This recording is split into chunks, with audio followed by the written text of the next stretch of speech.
Hey guys, so nakikita niyo yan, napakadaming babying scorpion na yan, no? Yan, napakadami. Itong mga scorpion na to is Hottentotta or may parthenogenic sila. So it means kaya nilang mag-reproduce kahit walang male, no? Ayan, ang daming baby. So for today's video, i-rehouse natin yung mga baby scorpions na yan, no? Ayan, ang dami. Pero ito na lang available nating deli cups. So alam ko di sila pwede pagsama-samahin, pero 1 instar pa lang naman sila. So hindi pa mag-i-start magkainan or magpatayan yun. So pagkakasya natin sila dito sa 1, 2, 3, 4, 7 na maliliit na enclosures, no? So sana mag-survive or maging successful. May balak din kasi ko gawing experiment.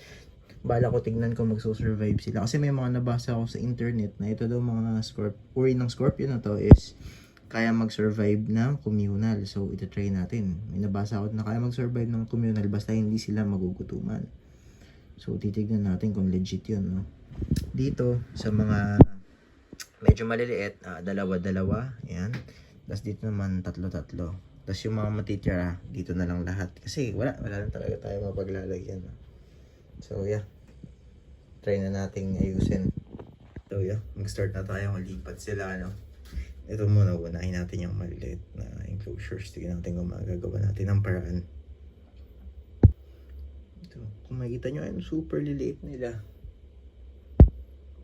Ayan, hindi na nga makapag-focus yung camera sa super liit nila. Pero yeah, rehouse natin sila.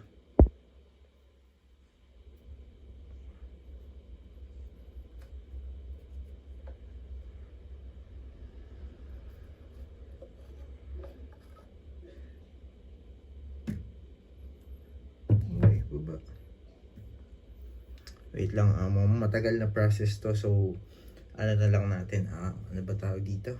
Try natin time lapse na lang. So super tagal yan, mahirap hulihin eh. Nga guys, no? So pasensya na, akala ko naka-on yung time lapse ko, hindi pala nagpi-play. So nag-rehouse ako, akala ko nakapag-video ako ng time lapse, hindi pala.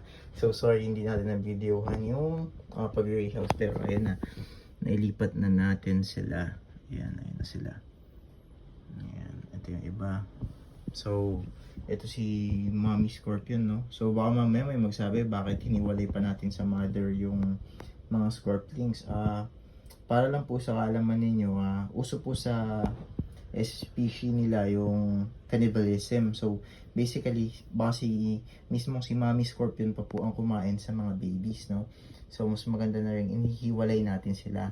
At saka, bago natin ihiwalay, hinintay muna natin mag 1 instar tsaka magbabaan tong mga baby scorpions na to sa kanyang likod, no? So, nung nagbabaan na, hindi po natin finars na ihiwalay yon. Hinintay muna natin magbabaan sila. So, hindi ko alam kung ilan to lahat. So, ang dami nila kung mapapansin nyo, no? Ang dami po nila.